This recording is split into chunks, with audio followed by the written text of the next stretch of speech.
প্রতিটা দিন এইরকম পরিমাণে কাজ করা হয় যে পরের দিন মনটা চায় না ডিউটি করবার আসে, মনটা চায় যে একটা দিন ঘুমাই আবার পরের দিন আবার ডিউটি করবো।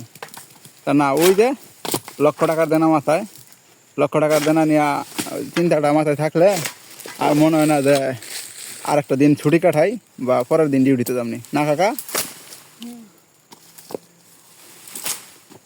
যখন 5 লক্ষ টাকার দেনা মাথায় থাকে তখন আর কোনো প্রবাসী শান্তি মতো ঘুম পাড়তে পারে না। কালকে ওই সোশ্যাল মিডিয়াতে একটা স্ট্যাটাস দেখলাম, যে গল্পটা ছিল এরকম যে আমি অনেক দীর্ঘ 5 বছর পরে শান্তির ঘুমাবো।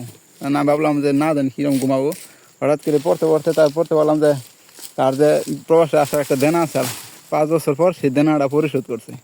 পরে তার মায়ের ফোন দিয়ে কয় যে আম্মা আজকে আমার ফোন দিও না, যে কয় আজকে আমি ঘুমাবো, শান্তির ঘুমাবো, আমার দেনা শেষ আজকে।